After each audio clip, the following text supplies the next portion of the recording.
Auzubillahiminash-shaytanir-rajim. Bismillahir-rahmanir-rahim. Assalamu alaikum, dear students. This is Muhammad Talha Hashmi, and you are watching our video lectures on YouTube. Students, आज हमारा chemistry में दूसरा lecture जो मैं आपके सामने पेश करने जा रहा हूँ वो एक बड़ा इंपॉर्टेंट लॉन्ग क्वेश्चन है जिसे हमने आज स्टडी करना है। स्टूडेंट्स, ये हमारे प्रीवियस एग्जाम्स में पूछा भी जा चुका है, इसलिए आपने इसको बड़े अच्छे तरीके से समझना है और इसके अंदर जो हेडिंग्स हैं उनको अपनी बुक में हाईलाइट कर लेना है। तो चलिए स्टूडेंट्स, हम देखते हैं। हमारा क्वेश्चन है आज का, factor affecting the London dispersion forces. तो स्टूडेंट्स, हमारे पास हम पहले देखते हैं कि कौन कौन से वो फैक्टर्स हैं जिन पर लंदन डिस्पर्शन फोर्सेस डिपेंड करती हैं या जो लंदन डिस्पर्शन फोर्सेस को अफेक्ट कर सकते हैं। बेसिकली हम कहते हैं कि there are two factors,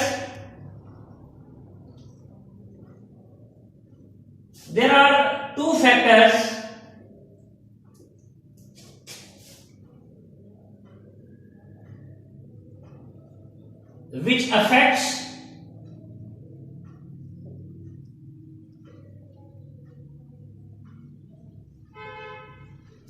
there are two factors which affects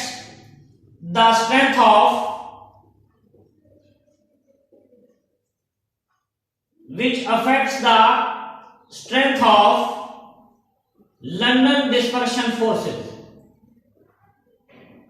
तो ये बेटे दो फैक्टर जो हैं इनको हमने आज स्टडी करना है और ये दो फैक्टर बड़े इंपॉर्टेंट हैं और इनमें कुछ सब हेडिंग्स भी होंगी यकीनन।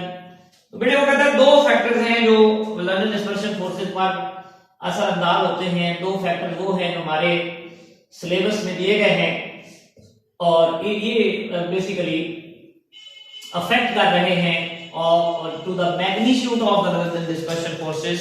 और वो दो फैक्टर बेटे कौन कौन से हैं? उनमें बेटे पहला जो हमारे पास फैक्टर है वो हमारे पास है साइज ऑफ इलेक्ट्रॉनिक क्लाउड। ये बेटे हमारे पास है साइज ऑफ इलेक्ट्रॉनिक क्लाउड। और बच्चों इसी तरह से साइज ऑफ इलेक्ट्रॉनिक क्लाउड के साथ बेटे हमारे पास जो दूसरा फैक्टर है जो हम आज स्टडी करेंगे इसके साथ बेटे वो है number of atoms in a molecule. तो ये बेटे हमारे पास दूसरा फैक्टर है। तो ये दो फैक्टर है बेटे जो अफेक्ट करते हैं इनके मैग्नीट्यूड को। नंबर ऑफ एटम्स किसमें बच्चों? Number of atoms in a molecule, कि एक मॉलिक्यूल में कितने एटम्स मौजूद हैं ये भी इनकी स्ट्रेंथ को अफेक्ट करता है। तो इसका मतलब है पहले बच्चों हमारे पास दो फैक्टर हो गए, one is the size of electronic cloud and the second factor is the number of atoms in a molecule। तो अब हम इन दोनों फैक्टर को यकीनन एक्सप्लेन करेंगे वन बाय वन और देखेंगे कि ये हमारे लंदन डिस्पर्शन फोर्सेस को किस तरह से अफेक्ट करती हैं। तो बेटे हमारे पास सबसे पहले साइज ऑफ इलेक्ट्रॉनिक क्लाउड, पहला जो फैक्टर बेटे मैं आपके सामने लिखने जा रहा हूं वो मेरे बेटे है साइज ऑफ इलेक्ट्रॉनिक क्लाउड। तो इसको बेटे जरा तवज्जो से समझिएगा और ये मेजर फैक्टर है जो हम डिस्कस करेंगे डिफरेंट प्रॉपर्टीज में भी इसकी, साइज ऑफ इलेक्ट्रॉनिक क्लाउड। तो बच्चों बात ये है कि इलेक्ट्रॉनिक क्लाउड का साइज या इलेक्ट्रॉनिक क्लाउड का मतलब है कि जितने नंबर ऑफ शेल हमारे एटम के गिर्द ज्यादा होंगे उतना इलेक्ट्रॉनिक क्लाउड का साइज यकीनन इंक्रीज होता जाएगा। तो इसका मतलब है बच्चों साइज ऑफ इलेक्ट्रॉनिक क्लाउड की जो डिपेंडेंस होती है वो एक एलिमेंट का एटॉमिक नंबर बताता है कि कितना इसका एटॉमिक नंबर है। जितना ज्यादा एटॉमिक नंबर होगा यकीनन उतने ज्यादा शेल्स होंगे, जितने ज्यादा शेल्स होंगे यकीनन उतना ज्यादा साइज ऑफ इलेक्ट्रॉनिक क्लाउड होगा। तो बेटा वो बात ये है कि as the size of electronic cloud decreases, as the size of electronic cloud increases, बेटे बड़ी इंपॉर्टेंट बात जो मैं यहां पे लिखने जा रहा हूं, जैसे ही वो कहता है size of electronic cloud increase करता है the dispersion in a molecule becomes easy. यानी कि बेटे जो डिस्पर्शन होगी मॉलिक्यूल के अंदर, the dispersion becomes easy. Disperse का मतलब होता है बेटे बिखर जाना, और ये डिस्पर्शन किसकी बात हो रही है? ये डिस्पर्शन का मतलब है इलेक्ट्रॉन का डिस्पर्स होना। As the size of electronic cloud increases, dispersion becomes easy. Dispersion जब बेटे आसान हो जाती है, ड्यू टू विच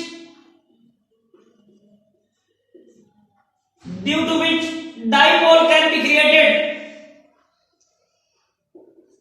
या डाइपोल इज फॉर्म्ड इजिली।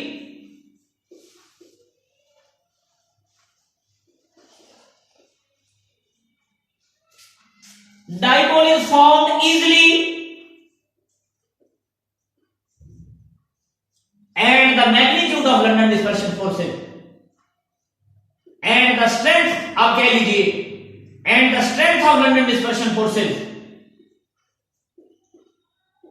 जो बेटे स्ट्रेंथ होगी लंदन डिस्पर्शन फोर्सेस की,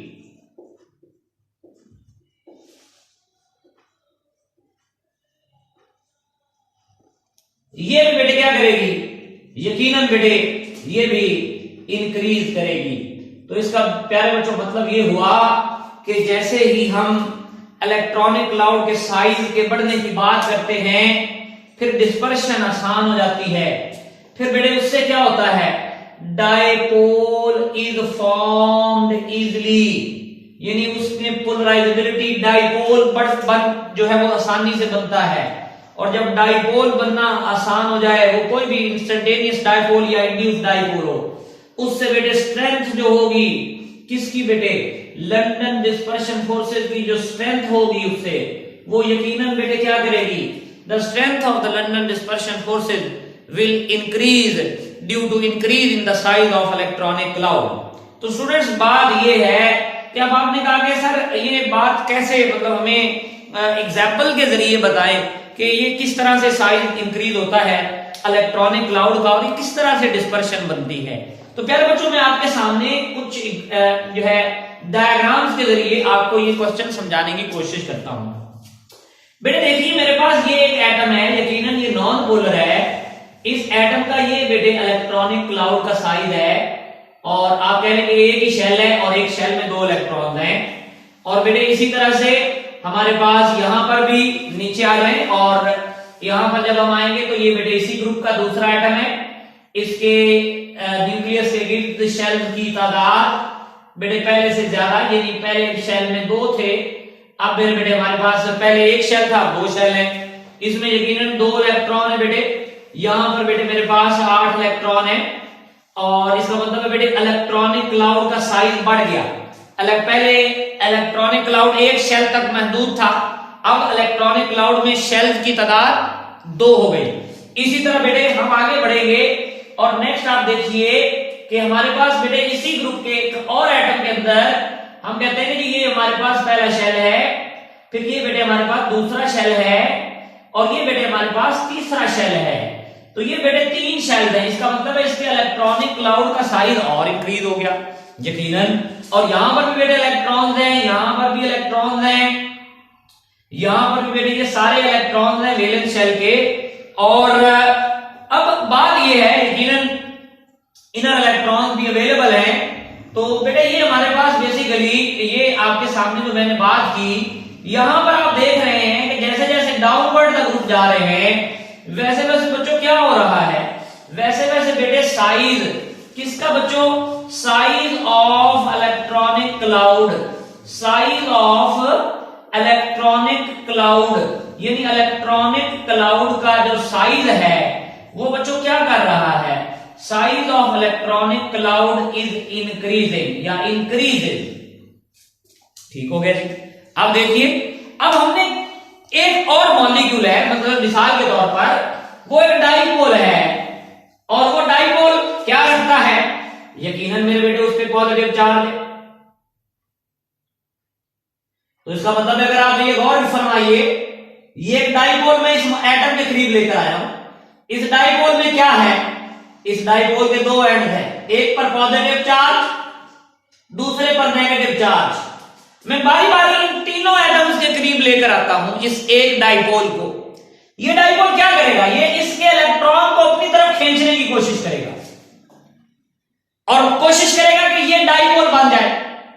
ये क्या करेगा, इसके इलेक्ट्रॉन को भी अपनी तरफ खींचने की कोशिश करेगा और कोशिश करेगा कि इसके अंदर डाइपोल इंड्यूस कर दे, इसको मजबूरन डाइपोल बना दे।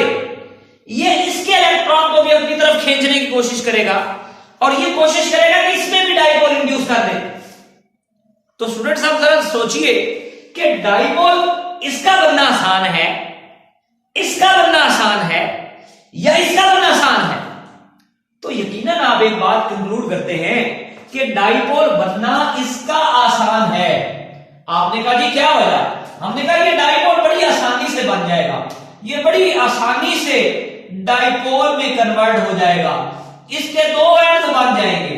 आपने कहा सर दो एंड क्यों बन जाएंगे, मैंने कहा बेटे दो एंड इसलिए बन जाएंगे कि इसके नेगेटिव चार्ज को इस एटम ने अपनी तरफ खींचा है, इसलिए इसके इलेक्ट्रॉन जो थे वो अट्रैक्शन की वजह से एक तरफ आ गए। इसलिए मेरे बेटे ये क्या बन गया हमारे सामने, आपके सामने ये डाइपोल बन गया। जब ये डाइपोल बनेगा तो दो डाइपोल्स के दरमियान यकीनन जो अट्रैक्शन होगी। अब ये कौन सा डाइपोल है आपको पता है, आप ये बात जानते हैं कि ये डाइपोल खुद नहीं था बल्कि इसको डाइपोल बनाया गया है, इसमें डाइपोल को इंड्यूस किया गया है। तो इसलिए बच्चों ये हमारे पास इंड्यूस डाइपोल है आप कह लीजिए। तो इसका मतलब बेटे ये हुआ कि जब एक पोलर मॉलिक्यूल इनके करीब लाया जाएगा तो इनका डाइपोल में जाने की सलाहियत हम चेक कर सकते हैं कि कौन जल्दी डाइपोल में जा सकता है। तो जरा दोबारा देखिए, वो कहता है जैसे ही इलेक्ट्रॉनिक क्लाउड का साइज इंक्रीज होता है, डिस्पर्शन, अब डिस्पर्स ये इलेक्ट्रॉन आसानी से बिखर सकते हैं क्योंकि इनकी न्यूक्लियस की अट्रैक्शन इन पर कम है। इन इलेक्ट्रॉन को डिस्पर्स करना आसान नहीं है क्योंकि न्यूक्लियस ने बड़ी मजबूती से खींचा हुआ है इनको अपनी तरफ। तो इसका मतलब है मेरे बेटे, as we are moving downward, what is happening, the dipole is becoming easier and the strength, you can say the size of electronic cloud increases, due to which we can say that the strength of these forces, strength of London dispersion forces also increases। तो ये बेटे बात याद रखिएगा कि London dispersion forces की जो strength है वो भी बेटे क्या करती है, इंक्रीज करती है। कब इंक्रीज करती है, when we move from top to bottom in the group, and the reason is that the reason is first heading and that is the size of electronic cloud। बात क्लियर होगी आपको students. चलिए अब हम बात को लेकर फिर आगे बढ़ते हैं। इसी बात पर हमारे पास एक बड़ा इंपॉर्टेंट और बेटे शॉर्ट क्वेश्चन है। ये भी शॉर्ट क्वेश्चन बन सकता है कि how size of electronic cloud affect the London dispersion forces. मैं सवाल दोबारा रिपीट कर रहा हूं, how size of electronic cloud affect the London dispersion forces. तो ये बेटे हमारे पास उनकी स्ट्रेंथ को किस तरह से वो अफेक्ट करता है ये आपके सामने है। यदि अगर आप कहते हैं कि हमें सिंपल एक ट्रिक पता चल जाए तो बेटे बात ये है कि जो साइज है किसका बेटे, साइज ऑफ इलेक्ट्रॉनिक क्लाउड का जो साइज है बेटे वो किसके डायरेक्टली प्रोपोर्शनल है। आप कह लें कि जो साइज ऑफ इलेक्ट्रॉनिक क्लाउड है that is directly proportional to the strength of London dispersion forces। Stronger, greater the size of electronic cloud, stronger will be the London dispersion forces present in that molecule। तो चलिए students अब बात को लेकर आगे बढ़ते हैं। यहां पर इसके बाद एक और डेफिनेशन हमारे पास, और वो डेफिनेशन यहां पर हमने स्टडी भी कर ली बेटे। हम इसे कहते हैं पोलराइजेबिलिटी। Polarisability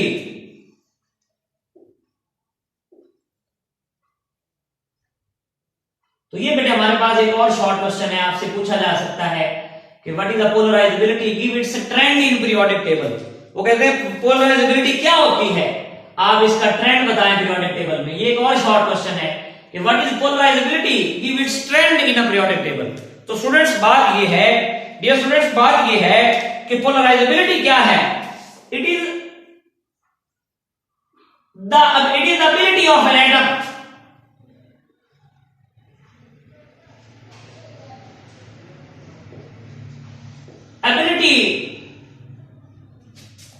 of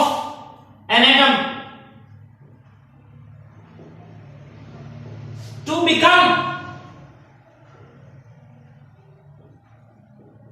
dipole. यानी कि ये वो एक सलाहियत है किसकी, एटम की, ability of an atom to become dipole. यानी कि वो कितनी जल्दी डाइपोल में जा सकता है, जितना आसानी से आप ये कह सकते हो, या अगर आप ये विधि लिखना चाहते आप कह सकते हो कि it is the measurement of ease, it is the measurement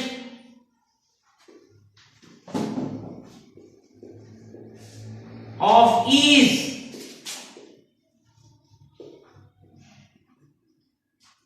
with which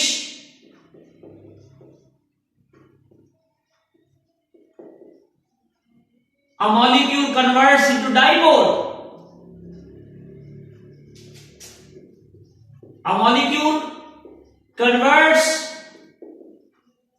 into a dipole. वो कहता है कि ये वो आसानी है जिसके साथ, ये उस आसानी की, जितना आसानी से कोई एटम डाइपोल में कन्वर्ट होगा उसकी पोलराइजेबिलिटी मेरे बेटे उतनी ही ज्यादा होगी, वो उतना पोलराइजेबल होगा, उसकी पोलराइजेबिलिटी उतनी ज्यादा होगी मेरे बेटे। तो ये बात ज़हन में रखिए।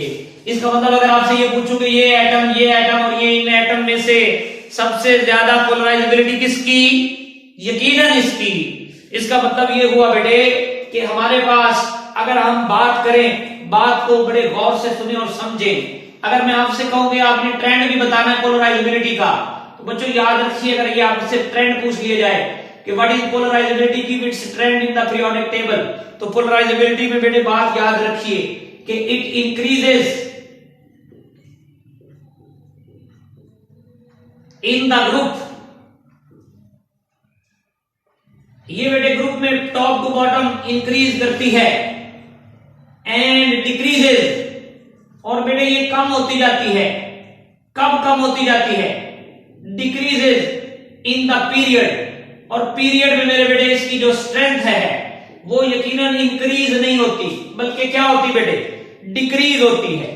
और एक और रिलेशन बताना चाहता हूं मेरे बेटे, जो पोलराइजेबिलिटी होती है, जो हम पोलराइजेबिलिटी की बात करते हैं, ये पोलराइजेबिलिटी भी डायरेक्टली प्रोपोर्शनल होती है किसके बेटे, it is directly proportional to London dispersion forces. तो ये बेटे हमारे पास पोलराइजेबिलिटी भी डायरेक्टली प्रोपोर्शनल होती है लंदन डिस्पर्शन फोर्सेस के, कि किसी की पोलराइजेबिलिटी ज्यादा है, यकीनन उसमें लंदन डिस्पर्शन फोर्सेस भी ज्यादा हैं। अगर पोलराइजेबिलिटी कम है तो फिर आप जान लीजिए कि लंदन डिस्पर्शन फोर्सेस भी कम होगी, वीक होगी। तो ये मेरे बेटे हमारे पास दूसरा पॉइंट, ये इसी की हेडिंग के अंदर ही आ रहा है। इसके बाद मेरे बेटे हमारे पास एक बड़ा ही, दो बड़े इंपॉर्टेंट शॉर्ट क्वेश्चन हैं, और वो इसकी हेडिंग्स भी हैं। पहला बेटे जो क्वेश्चन है, या इसकी जो एक सब हेडिंग है, वो ये है कि बेटे हम कहते हैं boiling point of noble gases. ये हेडिंग है बेटे, boiling point of noble gases. वो कहता है नोबल गैसेस के जो बॉइलिंग पॉइंट हैं वो उनका क्या ट्रेंड है, टॉप टू बॉटम जब मूव करते हैं तो उनके बॉइलिंग पॉइंट में क्या वेरिएशन आती है। बेटे वो इसमें जो शॉर्ट क्वेश्चन है वो रीजनिंग वाला बन जाता है। वो कहता है कि why boiling point of noble gases, why boiling point of noble gases increases down the group. तो ये बेटे हमारे पास जो है वो कहता है कि नोबल गैसेस का जो बॉइलिंग पॉइंट है वो क्यों डाउन द ग्रुप जो है वो इंक्रीज हो जाता है, उसकी वजह क्या है। तो प्यारे बच्चों ये हमारे पास शॉर्ट क्वेश्चन है, और अगर यकीनन लॉन्ग में आएगा तो ये शॉर्ट क्वेश्चन तो आप नहीं लिखेंगे, आप ये हेडिंग लिखेंगे। तो बेटे बात ये है कि देखिए हमारे पास नोबल गैसेस तो आप जानते हैं कौन कौन सी हैं मेरे बेटे। जैसे हमारे पास ये हीलियम है, जैसे बेटे मेरे पास ये नियॉन है, जैसे बेटे मेरे पास ये आर्गॉन है, ये क्रिप्टॉन है, ये बेटे जीनॉन है, और इसी तरह आगे रेडॉन, रेडियो एक्टिव आ जाता है। जब हम बात बेटे करते हैं हमारे पास हीलियम की, तो मेरे बेटे हीलियम का जो हमारे पास बॉइलिंग पॉइंट है वो -268 अप्रोक्सीमेटली मैं लिखता जाऊंगा डिग्री सेल्सियस है। इसी तरह बेटे नियोन का -245 डिग्री सेल्सियस है। इस तरह मेरे बेटे जब हम बात करते हैं -185 डिग्री सेल्सियस है। इसी तरह प्यारे बच्चों क्रिप्टॉन का जो हमारे पास बॉइलिंग पॉइंट है वो हमारे पास -152 डिग्री सेल्सियस होता है। और जो ज़ीनॉन का डियर स्टूडेंट हमारे पास बॉइलिंग पॉइंट है वो बेटे -107 डिग्री सेल्सियस होता है। तो प्यारे बच्चों ये आप देख सकते हैं कि जो नोबल गैसेज हैं इनका बॉइलिंग पॉइंट जो है डियर स्टूडेंट्स वो क्या कर रहा है, इनका बॉइलिंग पॉइंट इंक्रीज कर रहा है। कब इंक्रीज कर रहा है? जब हम मूव कर रहे हैं कहां पर, from top to bottom in the group. तो हमने कहा जी वजह बताएं क्यों इंक्रीज करता है। तो डियर स्टूडेंट्स वजह तो आप मेरा ख्याल है जानते हैं। वो कहता है कि as we move from top to bottom in a group of noble gases, as we move from top to bottom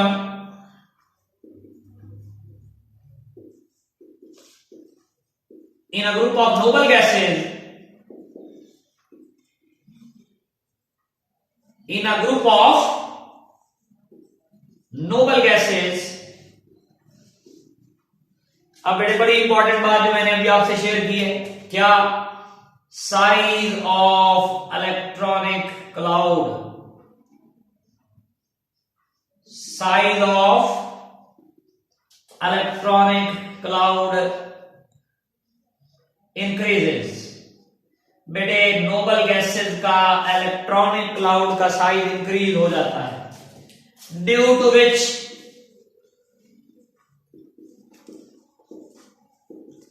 there polarisability increases. बेटे इनकी पोलराइजेबिलिटी इंक्रीज होती है, due to which their polarisability increases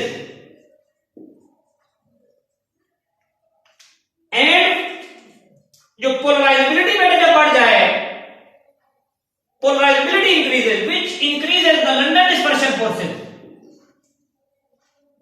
which increases यानी कि जब polarisability बेटे बढ़ेगी तो क्या बढ़ेगा? Will increase London dispersion forces. इसका मतलब है बेटे पोलराइजेबिलिटी के बढ़ने से लंदन डिस्पर्शन फोर्सेस बढ़ जाएंगी बच्चों। तो लंदन डिस्पर्शन फोर्सेस बढ़ जाएंगी तो फिर क्या होगा?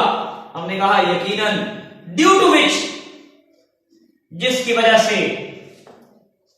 Due to which their boiling point, इनका जो बॉइलिंग पॉइंट है मेरे बेटे वो भी यकीनन क्या करता है? There boiling point also increases. तो इसका मतलब है प्यारे बच्चों बातें जो इंपॉर्टेंट है मैं दोबारा हाईलाइट करने जा रहा हूं। वो कहता है जब आप नोबल गैसेस के ग्रुप में डाउनवर्ड जाते हो तो क्या होता है बच्चों? Size of electronic cloud increase करता है। Size of electronic cloud increase करने से पोलराइजेबिलिटी इंक्रीज करती है। पोलराइजेबिलिटी इंक्रीज करने से क्या होता है मेरे बेटे? लंदन डिस्पर्शन फोर्सेस का मैग्नीट्यूड इंक्रीज करता है, उनकी स्ट्रेंथ इंक्रीज करती है। और जब उनकी स्ट्रेंथ इंक्रीज करेगी या लंदन डिस्पर्शन फोर्सेस स्ट्रांग हो जाएगी तो मेरे बेटे फिर हम ये बात कह सकते हैं कि फिर हमारे पास क्या इंक्रीज कर जाएगा? फिर हमारे पास यकीनन उनका बॉइलिंग पॉइंट इंक्रीज कर जाएगा। तो इसका मतलब है ये हमारे पास रीजन है जिसकी वजह से बेटे नोबल गैसेस का बॉइलिंग पॉइंट जो है वो टॉप टू बॉटम इंक्रीज करता है। इसी तरह इसका एक बी पार्ट भी इसी हेडेक का है और वो मेरे बेटे क्या है? वो है existence of halogen, physical existence of halogen. तो चलिए अब इसको देखते हैं। फिजिकल एग्जिस्टेंस ऑफ हैलोजन, यानी हैलोजन किस फॉर्म में एग्जिस्ट करती हैं, ये हमारे लॉन्ग क्वेश्चन की बेटे हेडिंग बनेगी कि फिजिकल एग्जिस्टेंस ऑफ हैलोजन क्या होती है। और अगर ये लॉन्ग में ना आए, ये आ जाए शॉर्ट में, तो इसमें शॉर्ट क्वेश्चन क्या है मेरे बेटे? शॉर्ट क्वेश्चन ये है कि fluorine is a gas, fluorine एक गैस है, वाइल आयोडीन इज सॉलिड, जबकि आयोडीन बेटे क्या है? Is solid at room temperature भी आ जाता है। और वो पूछता है आप इसकी वजह बताएं कि फ्लोरीन तो एक गैस है, आयोडीन एक सॉलिड है, हालांकि दोनों एक ही ग्रुप से बिलोंग करते हैं, तो वो कहता है इसकी वजह बताएं। डियर स्टूडेंट्स देखिए, ये मेरे पास फ्लोरीन है, ये क्या कहते हैं, फिर कल बारिश आई अता, फ्लोरीन, क्लोरीन, ब्रोमीन और फिर बच्चों आयोडीन और फिर एस्टेटीन। तो ये बेटे हमारे पास ये हैलोजेंस का ग्रुप है। आप देखिए हमारे पास इन हैलोजेंस के बेटे जो बॉइलिंग पॉइंट्स हैं उनको देखिए मेरे बेटे -188 डिग्री सेल्सियस हमारे पास इसका बॉइलिंग पॉइंट आ जाता है। इसी तरह से मेरे बेटे -34 डिग्री सेल्सियस इसका मेरे बेटे बॉइलिंग पॉइंट आ जाता है। अब अगर आप ब्रोमीन को देखते हैं तो ब्रोमीन बेटे हमारे पास -58 में चला जाता है। और इसी तरह बेटे अगर आप आयोडीन को देखते हैं तो ये आयोडीन मेरे बेटे 184 में चला जाता है। तो इसका मतलब है मेरे बेटे जैसे जैसे आप डाउनवर्ड आ रहे हैं, अगर आप एस्टेटीन का देखें तो 337 डिग्री सेल्सियस में चला जाता है। इसका मतलब है इनका बॉइलिंग पॉइंट भी इंक्रीज कर रहा है। लेकिन यहां पर हमने बॉइलिंग पॉइंट की बात नहीं की, हमने इनकी एग्जिस्टेंस की बात की है। तो एग्जिस्टेंस से क्या मुराद बच्चों, बात ये है कि मेरे बेटे ये जो फ्लोरीन है ये पाई जाती है कौन सी स्टेट में बेटे, that is present in gaseous form, ये गैसियस स्टेट में पाई जाती है। ये जो क्लोरीन है मेरे बेटे ये भी यकीनन गैसियस फॉर्म में ही पाई जाती है। जबकि बेटे जो ब्रोमीन है, ब्रोमीन वाटर, ब्रोमीन यकीनन हमारे पास बेटे ये ब्राउन कलर का लिक्विड है। इसका मतलब है ये बच्चों हमारे पास लिक्विड फॉर्म में पाई जाती है। जबकि आयोडीन बेटे हमारे पास ब्लैकिश सॉलिड मटेरियल है, तो ये बेटे हमारे पास सॉलिड फॉर्म में, और ये रेडियो एक्टिव है, ये भी यकीनन सॉलिड है। इसका मतलब है डियर स्टूडेंट्स बात ये है कि जो पहले मेंबर्स हैं वो तो गैसियस हालत में पाए जा रहे हैं, लेकिन जो बाद वाले नीचे जैसे जैसे आते जा रहे हैं तो अब देखिए चेंज कैसी बनी। चेंज ये बनी कि गैसियस फेज से आए लिक्विड में और फिर लिक्विड फेज से आए कहां पर, सॉलिड में। इसका मतलब है हमने कहा भी रीजन क्या है, वजह क्या है, ये बताएं कि ये लंदन, ये वजह क्या है कि इनकी फिजिकल स्टेट चेंज हो रही है। तो वजह मेरे बेटे सेम है कि डाउन द ग्रुप, जैसे जैसे बेटे हम नीचे ग्रुप की में जा रहे हैं, आप यकीनन ये वाला आंसर इसको डिटेल में बता सकते हैं। मैं बात को शॉर्ट करूंगा यहाँ पे। वो कहता है down the group the magnitude of London dispersion forces increases. बेटे जब हम डाउन द ग्रुप जाते हैं तो बच्चों जो मैग्नीट्यूड होता है किसका बेटे, magnitude of strength of London dispersion forces, वो बेटे इंक्रीज करता है। Strength of London dispersion forces increase कर जाती है, और स्ट्रेंथ लंदन डिस्पर्शन फोर्सेस की इंक्रीज करने की वजह से and down the group the magnitude of strength of London dispersion forces क्या करता है मेरे बेटे, वो इंक्रीज करता है। और उसके इंक्रीज करने की वजह से हमारे पास जो है बेटे ये जो मैग्नीट्यूड जब इंक्रीज कर जाता है, strength of the magnitude London dispersion forces increases, due to which their physical states changes, their physical states जो है मेरे बेटे वो क्या करती हैं, इनकी जो फिजिकल स्टेट्स है मेरे बेटे वो चेंज होती हैं। चेंजेस कहां से बेटे चेंज होती हैं, चेंजेस फ्रॉम बेटे वो गैस टू सॉलिड। तो बेटे बात ये है कि फिर आप बताएं मुझे आयोडीन में ज्यादा स्ट्रॉन्ग लंदन डिस्पर्शन फोर्सेस है या फ्लोरीन में। आपने कहा सर फ्लोरीन में, और वजह भी आप जानते हैं कि यहां पर आपने डाउन द ग्रुप मूव किया तो मैग्नीट्यूड बढ़ गया। किसका magnitude, strength of London dispersion forces का, due to which their physical state, जो इनकी फिजिकल हालत है वो बेटे चेंज हुई और वो कन्वर्ट हुई किसमें मेरे बेटे, वो गैसियस फॉर्म से सॉलिडिफाई हो गई, वो सॉलिड फॉर्म में आ गई। तो ये मेरे बेटे हमारे पास इसकी फिजिकल फॉर्म थी। अब हम आगे चलते हैं, लास्ट हमारे पास जो पॉइंट है वो बेटे क्या है, जरा देखिए, जरा मुलाहिजा फरमाइए। बेटे हमारे पास इसकी सेकंड हेडिंग है और वो मेरे बेटे क्या है, वो हमारे पास है number of atoms in a molecule. तो बच्चों देखिए हमारे पास बात ये है कि ये नंबर ऑफ एटम्स है किसमें बच्चों, number of atoms in a molecule, इस पर भी बेटे ये डिपेंड करती है इनका जो लंदन डिस्पर्शन फोर्सेस का जो मैग्नीट्यूड है या जो स्ट्रेंथ है। तो बेटे कैसे डिपेंड करती है? वो कहता है कि as the number of atom in a molecule increases, as the number of atoms in a molecule increases, the polarizability increases, polarizability क्या करती है स्टूडेंट्स? वो इंक्रीज करती है, विच इंक्रीजेस द, जो बेटा इंक्रीज कर देती है किसको? यकीनन स्ट्रेंथ को। बेटे किसकी? इसकी स्ट्रेंथ को, strength of London dispersion forces. तो ये मेरे बेटे हमारे पास strength of London dispersion forces को बढ़ा देते हैं। जितने मॉलिक्यूल्स बेटे ज्यादा होते हैं उतनी strength of London dispersion forces भी ज्यादा हो जाती है। तो बात ये है मेरे बेटे कि अगर आप गौर फरमाएं, तवज्जो करें, तो बेटे हमने कहा कि नंबर ऑफ एटम्स जो हैं एक मॉलिक्यूल के अंदर वो जैसे ही इंक्रीज होंगे उससे क्या होगा मेरे बेटे? उससे पोलराइजेबिलिटी क्या करेगी प्यारे बच्चों? इंक्रीज, जिसकी वजह से strength of London dispersion forces क्या करेगी? वो भी इंक्रीज करेगी। इसका मतलब है मैं आपके सामने कुछ एग्जांपल्स देना चाहता हूं, चंद एक बातें आपसे करना चाहता हूं। जैसे मिसाल के तौर पर बेटे मेरे पास मीथेन है।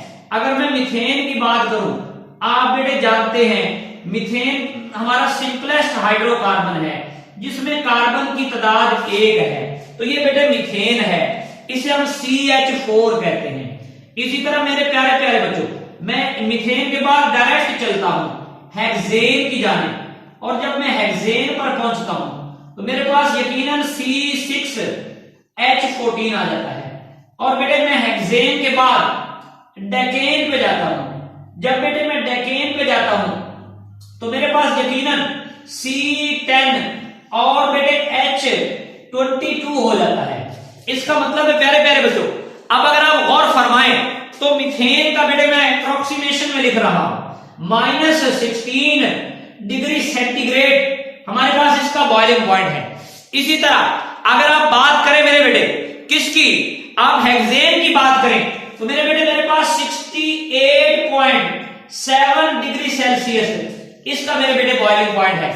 इसी तरह अगर आप डेकेन की बेटे बात करें तो इसका जो बॉइलिंग पॉइंट है अप्रोक्सीमेशन में लिख रहा हूं 174 डिग्री सेल्सियस है। तो इसका मतलब है डियर स्टूडेंट्स क्या हो रहा है? जैसे जैसे आपके पास नंबर ऑफ एटम्स इंक्रीज हो रहे हैं वैसे वैसे एक चीज आप देख रहे हैं कि मेरे बेटे बॉइलिंग पॉइंट भी इंक्रीज हो रहा है। और एक और बात मैं आपको बताता चलूं, ये गैस है जबकि ये मेरे बेटे क्या है?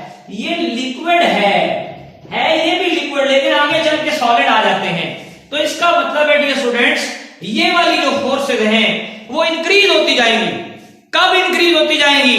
जब हमारे पास नंबर ऑफ एटम्स इंक्रीज होते जाएंगे एक मॉलिक्यूल। जी, तो ये आपने देखा कि जैसे जैसे हमने ये मीथेन 164 डिग्री सेल्सियस माइनस में, हेक्सेन 68 प्लस में, डेकेन 174, और इसी तरह हमारे पास आगे अगर आप चले मजीद तो बच्चों हमारे पास एक और कंपाउंड है जिसे हम कहते हैं ये आइसोडेकेन है।